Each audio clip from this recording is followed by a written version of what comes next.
Good morning, everyone. I think we're ready to begin.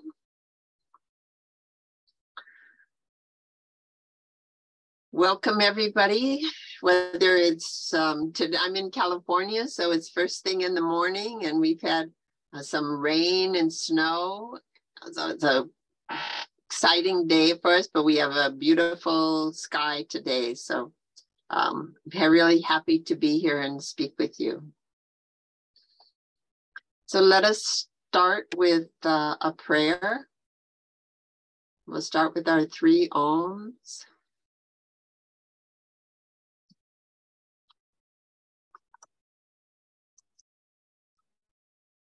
Om.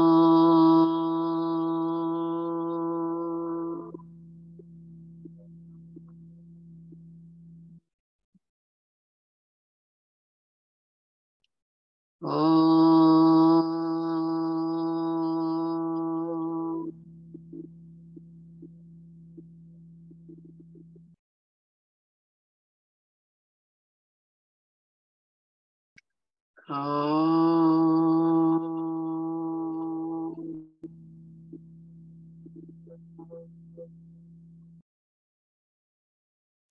Om Sahana Bhavatu Sahano Bhunaktu Sahaviryam Karavavahai Tejasvi Navati Tamastu Mavivishavadhai. Om Shanti Shanti Shanti. Holy Father, Mother God, we humbly bow to you. We bow to the saints and sages of all religions, and we bow to the exalted lineage of Kriya Yoga masters. And I bow to the living power of God within each of you. We ask for this gathering that we may find inspiration and love and kindness in the camaraderie and the coming together of many students, and that we may be empowered through this gathering.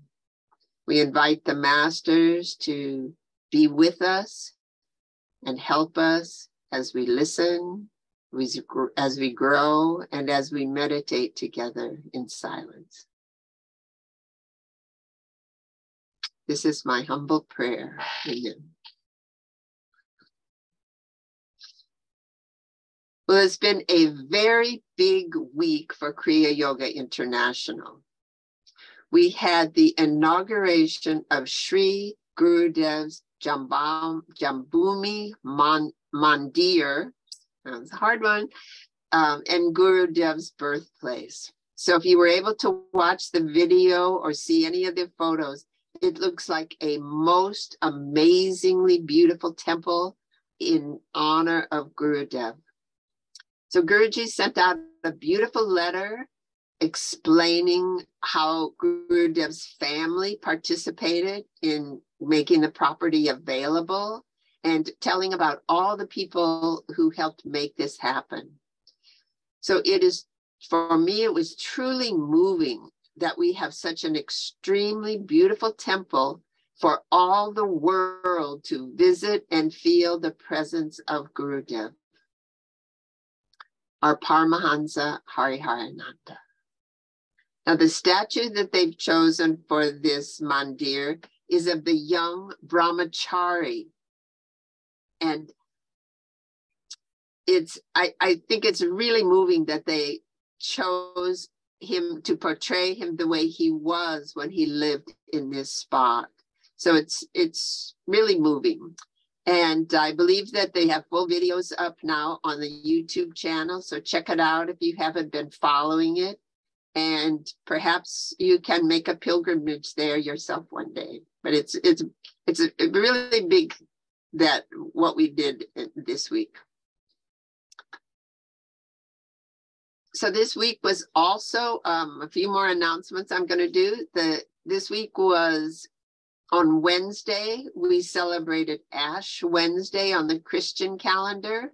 for you, those of you who follow that. And this begins the 6-week session of Lent, culminating in the commemoration of the death and resurrection of Jesus Christ. Now, historically, this was a time of penance and fasting to prepare for the holy days. Now, I've come to think of Lent as a time for giving rather than giving up things. So there is an element of penance when we offer our service to others. And this, I invite you, if you would like to add kind of this idea into a Lenten practice, if you have one. And on March 7th, we'll remember the Mahasamadhi of Paramahansa Yogananda. And coming up just 2 days later, on March 9th, is the Mahasamadhi of Swami Sri Yukteswar. And on the 7th, full moon, is the celebration of Holi, the day of colors in India, remembering Radha Krishna, as well as the victory of good over evil. So these days are set aside each year. We calendar them and remember them, just like your own birthday, as a reminder for us to bring our attention to the great masters and to pay special attention to mindfully walk in their footsteps and to remember their teachings. Now, it's a good time for special meditation and study on the lives of these masters, as well as for celebrating. We remember them so that we can celebrate the masters. So I encourage you to put them on your calendar and take this special time to walk in the footsteps of the masters. So all that being said about the past and the future events, I want us to bring our attention to the now. So just take a breath and bring your full attention and consciousness into the present moment. Let's take another breath. So nothing is left of the past. You have no worries, no regrets. And in the future, there's nothing there yet, right? It's freeing to be just here, isn't it? You are here with your fellow Kriyavans, and the now is absolutely perfect. We are perfect. Everything is complete and perfect in the present moment. I mean, could it be anything less? The world is as it is. Now, we must never forget that creation is perfectly playing out the actions and dreams of all participating in the play. Now, is the now stagnant? No. Just like a moving river, the present moment is always changing. There are no two moments that are exactly the same, just like two snowflakes. You cannot step into a moving river twice and have it be exactly the same. With every breath, we have a new chance to step into a new now, the present moment. Each inhalation is a birth, and each exhalation is a death. So remember, you are a child of God, perfect in every way, in every moment. Let go of your judgments and attachments and just be here now.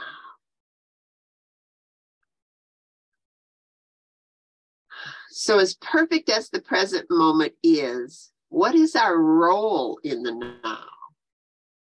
To observe, to love? Can we be static in an environment that's always changing? No. In the Gita, chapter 3, verse 5, Krishna instructs Arjuna in the laws of action. Now, in Baba's translation of the Gita in this verse, he said, human beings cannot exist without work, even for a moment. Everyone is mechanically forced to do work according to the qualities born of nature. Now, in Guruji's beautifully recorded discourse on this verse in his Gita studies, he explains that all human beings need to take action. It's part of us as being in a human birth. Now, breath is our action. We are here to serve. Meditation is our action. And breathing is a service. Loving God is our service. Now, without service, we cannot be free from our ego. So I think that is all of our goals, is to be free from our ego, be free from this constant chatter. So chapter 3 stresses that proper action has no attachment to the action. So often we've heard Guru Dev say, who is acting? God is acting. Soul is doing. So this is a very interesting verse for a lot of reasons, but Guruji explains that just like many, many Sanskrit words, they have various meanings. And the word jatu is in this verse, and it has several meanings. So one of them is that all of us must do everything. We all must do. And jatu, the word, has an element of past, present, and future in it. And just as like we saw in the now, it's very big. It means everything, but we can boil it down. So we are all bound to act. And we are all born with knowledge. And with knowledge, we are unable to remain idle. I'm getting kind of excited. Only in deep sleep are we able to remain actionless and without knowledge. So in the conscious state, we are constantly acting. Anything done voluntarily by us is karma, which has the element of choice associated with it. So Guruji cautions us that we must be very careful with our actions. As we see moment to moment, things happen very quickly. Now think of our speech. Hurtful words come out so quickly when we are not conscious of what we are doing. Activity brings restlessness. It brings mistakes. All kinds of things happen. But intelligent people are able to transform that restlessness of the lower centers into calmness with effort and consciously worshiping God. We have choice in every moment of what the next moment will bring.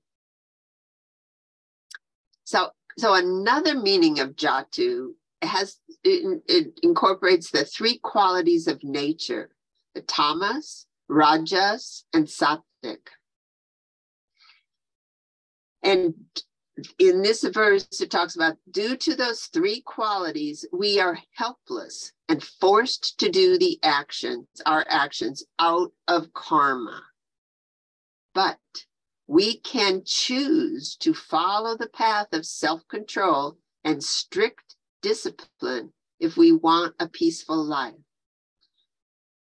We know there are many people in the world just flowing along with their karma, and things are happening to them.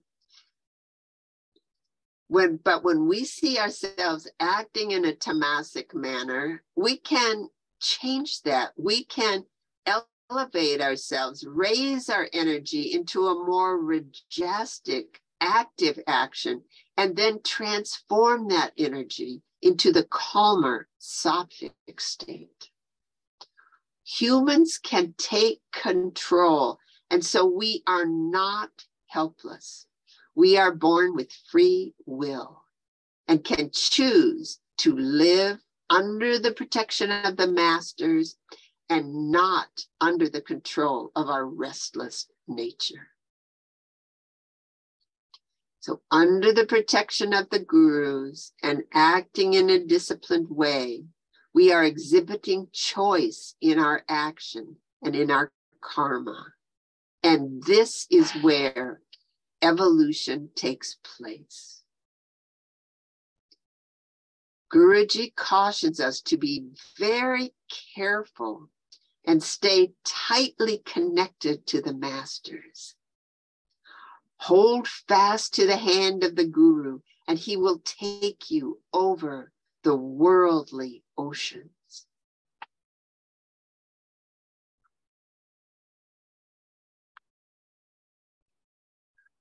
Besides the guru, so with the guru, what are our tools that we have on a daily basis to stay in higher consciousness and make those proper choices? We have breath awareness, we have meditation, we have loving the breath, kindness, and following in the footsteps of the masters, as I suggested in the beginning. How do we know if we are really loving the breath rather than just watching it mechanically?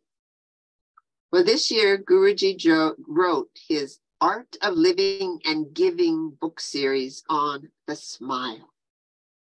Unfortunately, that booklet is still in India, and I didn't have it here as a reference for this talk, but we have a beautifully recorded lecture by Paramahansa Yogananda in which he directs us to be a smile millionaire.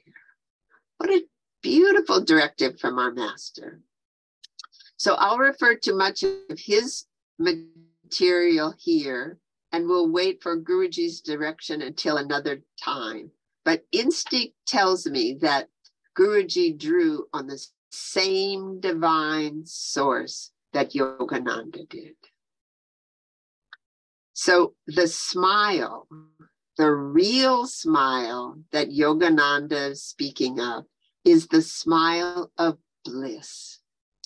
It's smiling from the joy which comes from meditation and true connection with the divine. Now, these are the smiles you may have seen in the photo of the last smile, or of photos of Gurudev, or from one of Guruji's brilliant smiles. So we'll take a look at some photos later. But Yogananda is quoted as saying in his poetic way, let my smile through my heart, let my soul smile through my heart, and my heart smile through my eyes, that I may scatter rich smiles into sad hearts.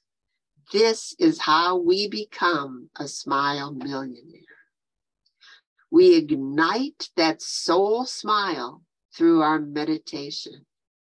And that's how we find the peace that our smile can reflect. He is clear in his discourse that he's talking about the power of the smile that comes from deep within, with a connection with the soul. He describes other smiles that are untruthful, cunning, catty, and boisterous. But these are not the smiles he's recommending for us. And he says to watch out for those unsavory smiles that people can use. But he's talking about that genuine smile that is on our face when we come out of meditation and when we are filled with divine joy. This is the pure smile that has the power to change the world.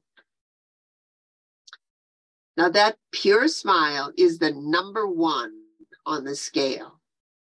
But there is research and much to be said for developing a habit of smiling, whether it is that number one post-meditation smile or one that comes spontaneous, like when I spot my loved one across the room, or when I'm grateful that I see a beautiful flower and just melt, or the one that I offer when I see somebody in deep pain and I connect with them. So you've probably noticed how when someone says hello and smiles at you, your automatic reaction is to say hello and smile back. Yogananda is talking about this smile too, and agrees that it has great merit. Now, science has found that the act of smiling has many positive effects to make us happier. Scientific research shows that when we smile, our brains release tiny molecules called neuropeptides to help fight stress. And then the feel-good transmitters like dopamine, serotonin, and endorphins are released. Now, the endorphins act as a mild pain reliever, and the serotonin is a natural antidepressant. Science shows that this chain reaction not only relaxes our body, but can also lower our heart rate and our blood pressure. So there is evidence also that faking a smile can bring a boost in the mood and your happiness level.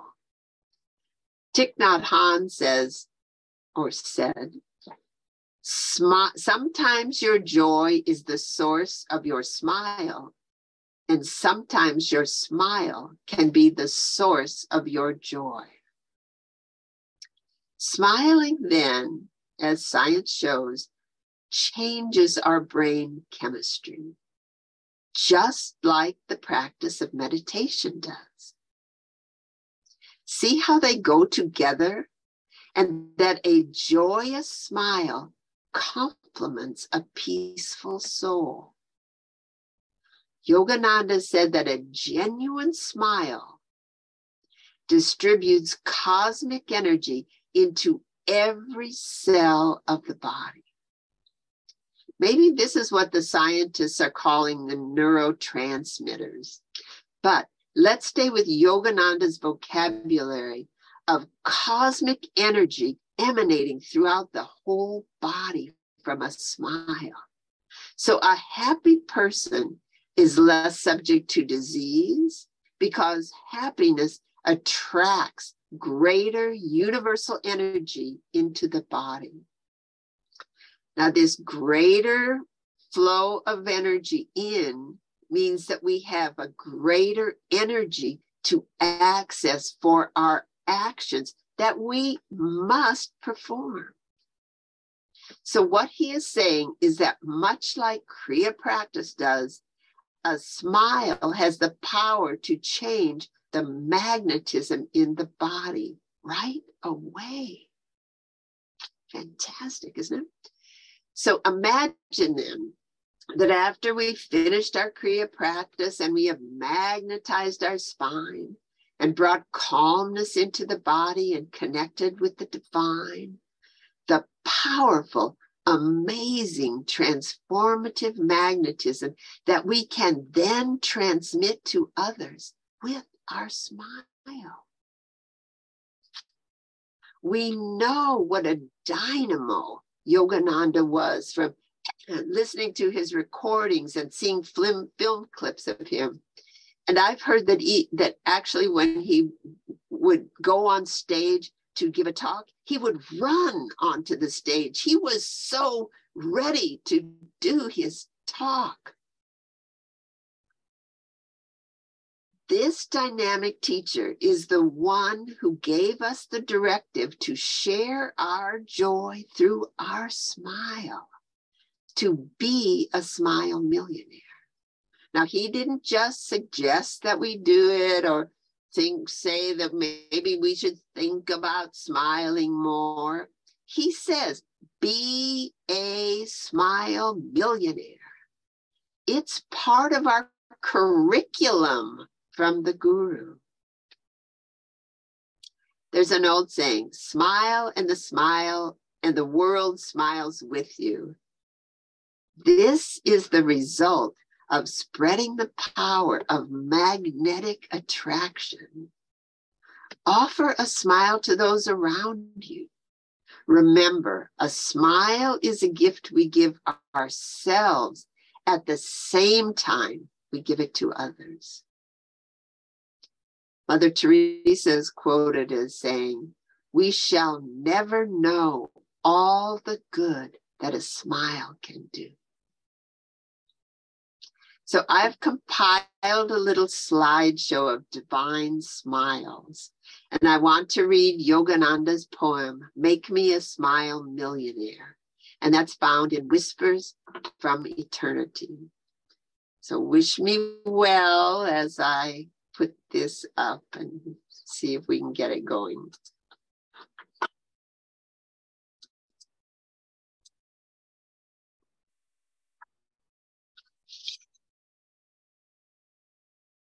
Make me a smile millionaire.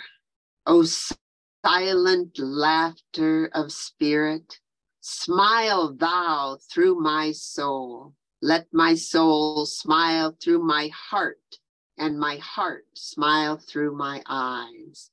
Make me a smile millionaire, that I may freely scatter to poor hearts the riches of thy smiles. Enthrone thyself in the castle of my countenance.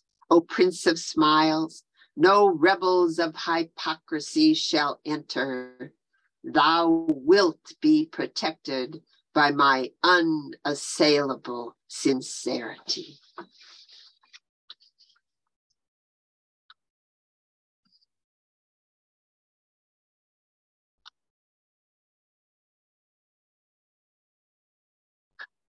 Did it?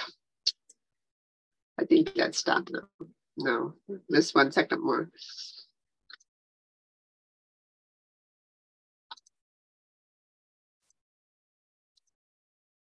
Okay.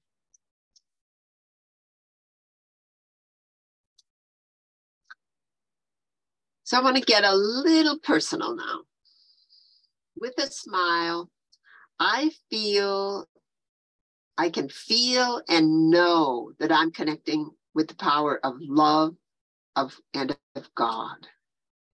Much the same way I know that when I hear divine sound, that I'm hearing God. Now, when I pay attention, I can feel something in my body change when I'm smiling. We already learned that those neurotransmitters are triggered and dopamine is flowing and cosmic energy is distributed into every cell. Now, when I smile genuinely, I feel it in my heart as well as in my face. I have a sense of control of my karma when I take this tiny action. Now, Krishna spoke of choosing right action in chapter 3, verse 5. We can choose to spread this happiness to others. It's so simple, and it costs nothing, and it comes from within. And it is an action that bears fruit. I feel my heartstrings rising when I lift the corners of my mouth. Just try it with me. So make a smile and feel this section of your heart and see if you can feel. I call it the heartstrings, but it's as if I'm sitting here playing. I smile and I feel a tug in my chest. So practice until you can feel that, because it's worth it. So we can practice and smile on purpose, as well as sharing that post meditation smile. So know that it works, even a conscious smile. And I found that smiling now is my favorite exercise, much better than the gym. So just like any practice, we can choose to put effort in, we can create new habits. And this is a very important habit. Remember, I talked about the curriculum. This is a habit. Okay? So are you ready for my challenge? I challenge you to let's each morning greet ourselves in the mirror with a beautiful smile. Start the day off right, remembering that you are going to be smiling. So then, I know that you all smile throughout the day, but let's challenge ourselves to add 3 extra smiles a day and to smile at someone who really needs it. So this part of the challenge is that you have to keep your eye out for those around you who need a smile and for a place for you to actually deposit some of this positive energy into those in the world that need it.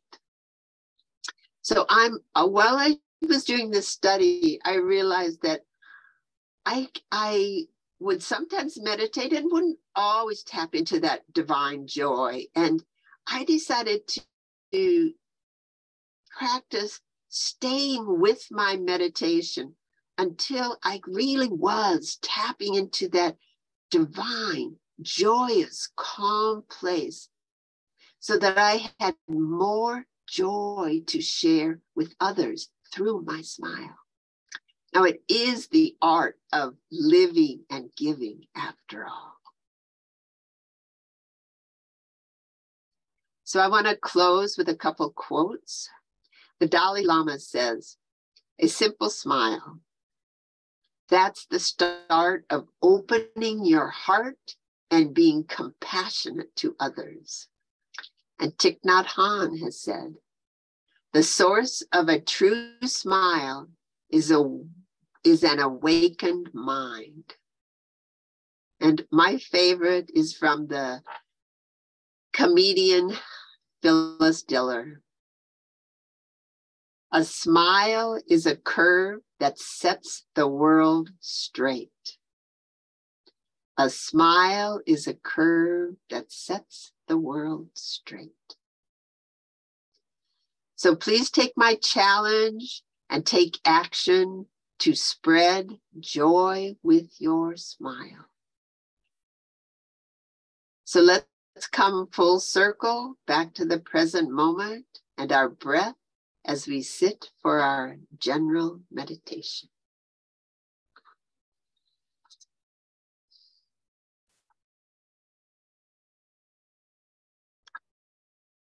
So close your eyes. Find a comfortable position that you can be fully relaxed. Bring your attention to your breath.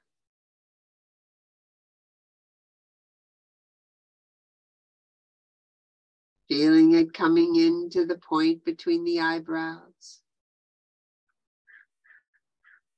Deep in the soul center or in the fontanelle. Bringing your attention up into the cranium.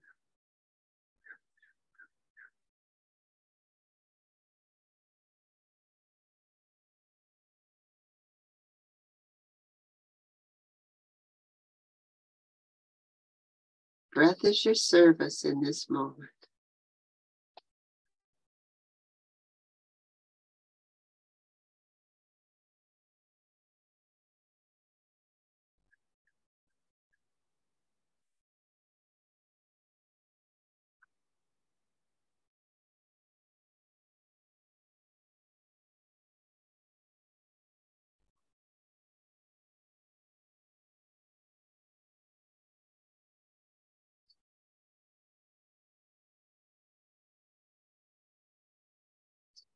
Now let's sweep through the body, sweep through the spine, letting go of any tensions, activating your centers,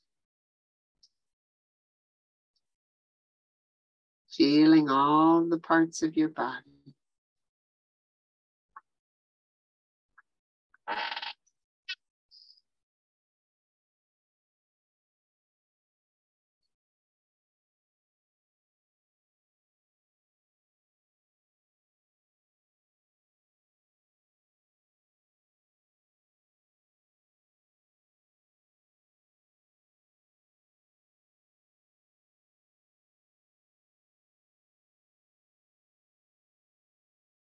Let us remember our masters. Paramahansa Pragnananda, Paramahansa Hariharananda.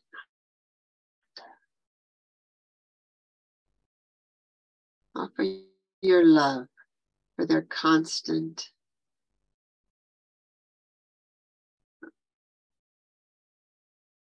their ability to constantly access their love.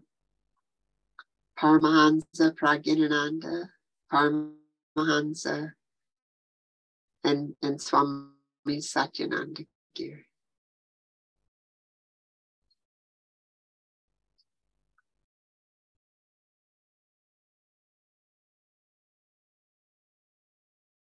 Swami Shri Yukteswaran, Vipendranath Sanyal. Lahiri Mahashaya.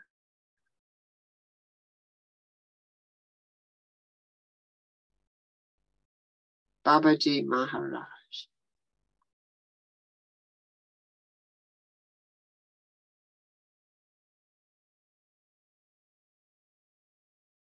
Thinking of your own favorite saint or sage who you follow with love, who is close to you.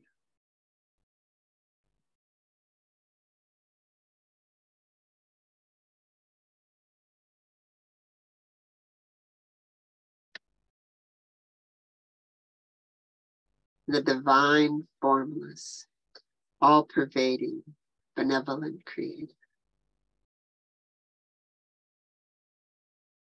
So let's now take a long, slow, deep inhalation, and we'll bend forward into a bow. So inhale, long, slow, deep, and bend forward.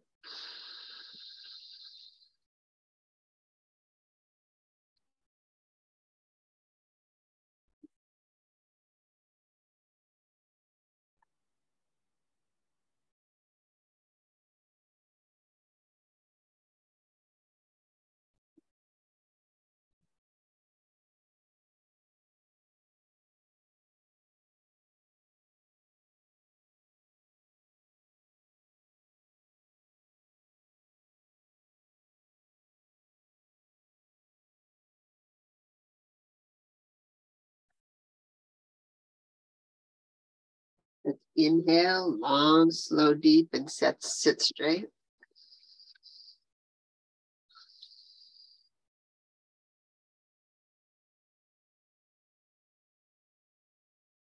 With your attention back on your breath. Point between the eyebrows or fontanelle. Perceive your change. Deeper calmness.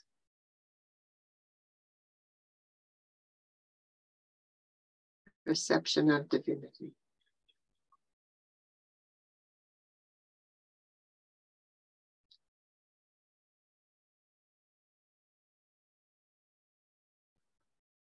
Let us now do some more long, deep inhalations and exhalations.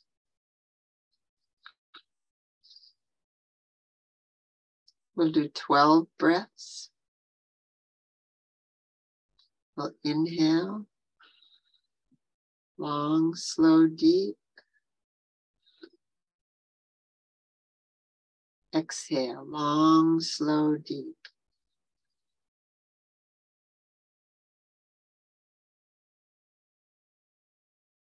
Pause. Inhale, long, slow, deep.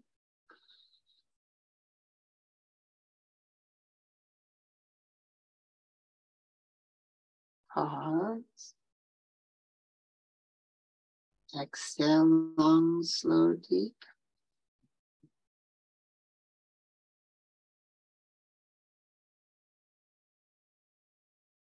Pause. Inhale, love.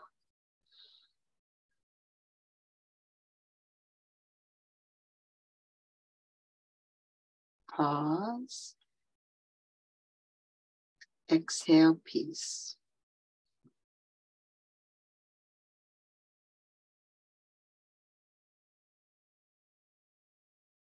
Pause. Inhale love.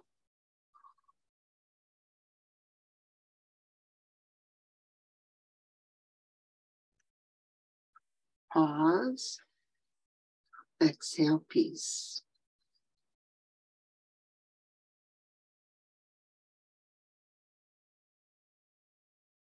Pause. Inhale love.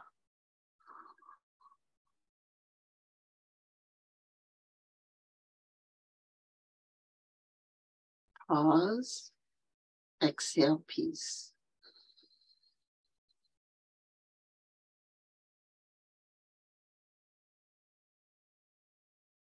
Pause. Inhale love.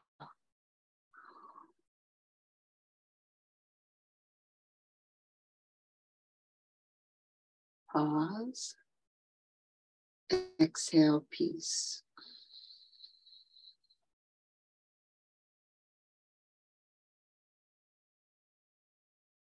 Pause. Inhale love.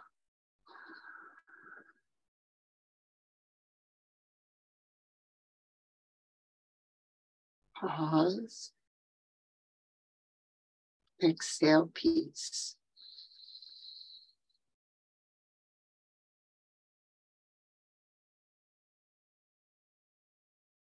Pause. Inhale love.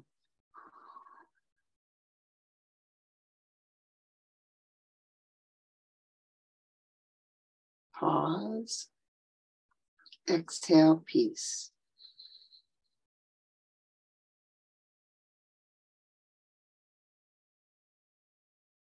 Pause. Inhale love.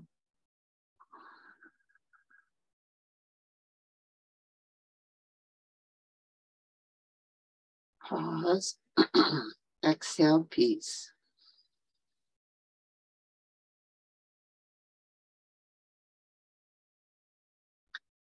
Pause. Inhale love.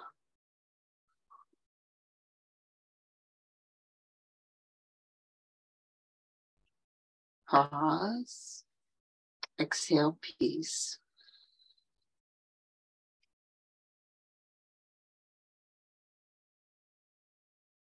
Pause.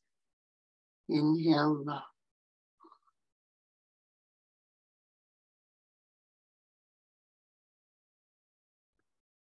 Pause. Exhale peace.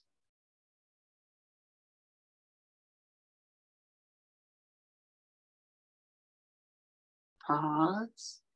Inhale love.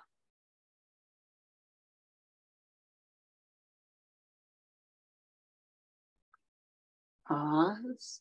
Exhale peace.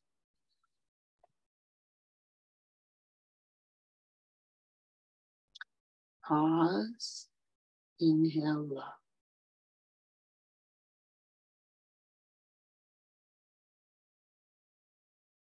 Pause. Exhale. We'll sit now for silent meditation. No particular attention on your breath.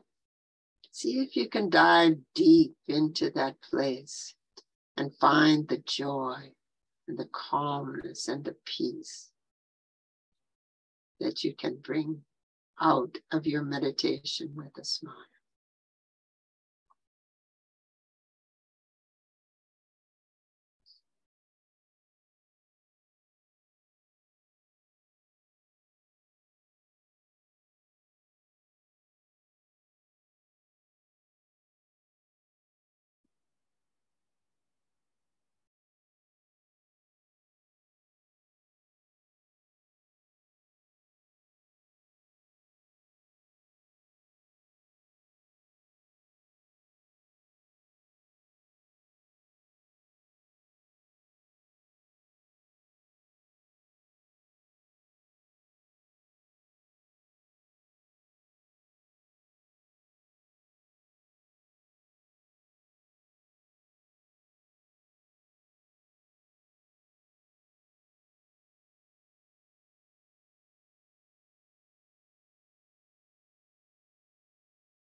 Coming back now into consciousness of your breath.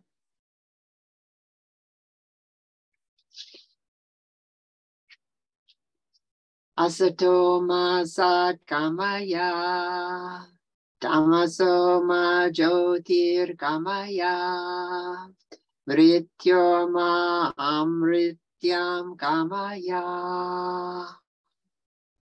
Lead us from falsehood to truth. Lead us from darkness to light.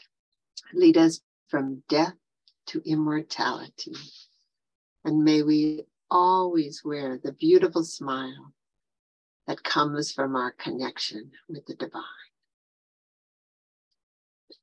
I humbly bow to you all. Thank you, thank you, thank you for sharing this time with me and sharing this time together. How beautiful.